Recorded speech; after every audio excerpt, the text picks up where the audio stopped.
Lei ha parlato di modelli anni 90, mancano i modelli anni 2020?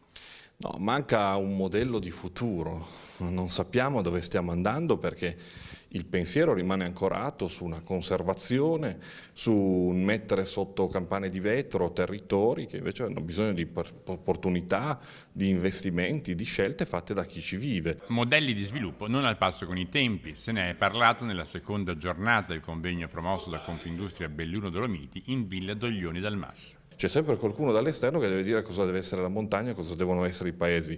Su questo siamo preoccupati perché bisogna alzare l'asticella a partire da chi ci vive, dalle comunità che ci vivono, che dicono cosa vogliono. Se si vuole che la gente resti in montagna e che magari qualcuno decide di venirci a vivere salendo dalla pianura, è indispensabile che i servizi siano adeguati.